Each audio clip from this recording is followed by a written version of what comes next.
just taking a little time out from doing my wiring. I'm slowly taking all the military stuff out, all those plugs that went through metal binnacles and things, and putting it back to standard and changing it to left-hand drive at the same time.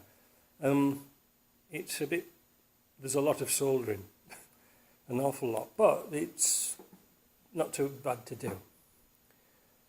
So what I'm doing, I wanted to show you something that I just do as standard, and I always forget to tell people, and this is the first time on video.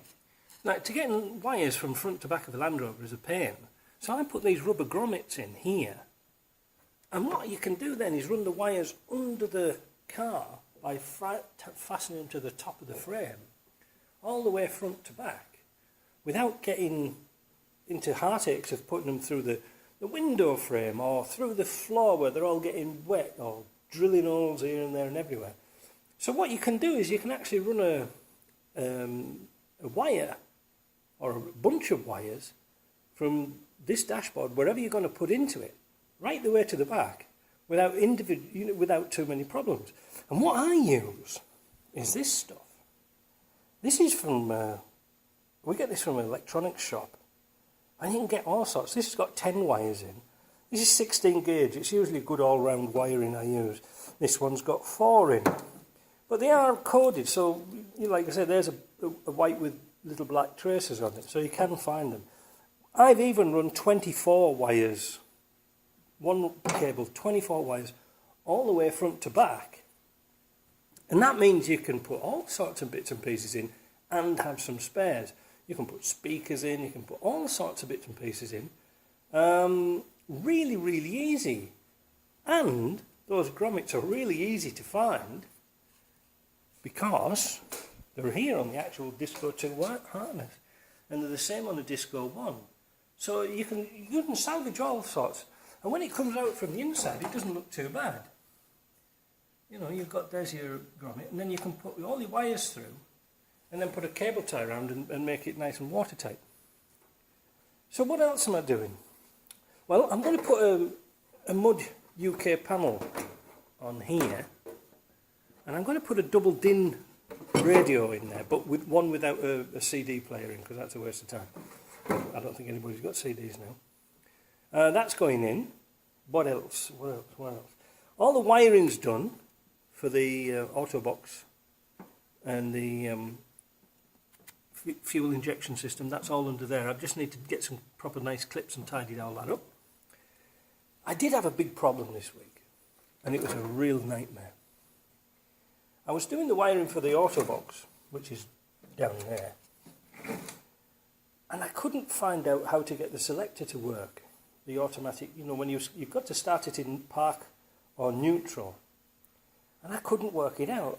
I was looking at the circuit diagram, the wires went nowhere, and I was pulling my hair out. In fact, I was up at 3 o'clock one morning because I couldn't sleep, trying to think how it worked. Anyway, I eventually wrote to David Ashcroft of Ashcroft Transmissions, and we got chatting about it, and he told me what they use for their CompuShift system. And he told me the wires. I traced the wires, and lo and behold, it was the switch it's this switch that was at fault, and it's actually here. What was wrong with it? You see, there's little micro switches in there, and what had happened is that the rivets that hold it together had broken with corrosion. That just split apart, and water had got into this unit and buggered up the micro switches. Fortunately, I had a spare one, because these are nearly £200 each. That's really, really expensive for a set of switches, but you can't do anything without them. So fortunately I had a spare one. Now it works, the reverse light works, everything works. So that's good. So yeah, everything else is coming on. Let's have a look what's up there. The fuse box is on. I'm starting to get all the bits and pieces for the fuel injection system to go. There's the one of the vents for the tank, and that thing there is for the isolator. For if you have an accident, it shuts off the fuel. That's really important. Some people miss them off.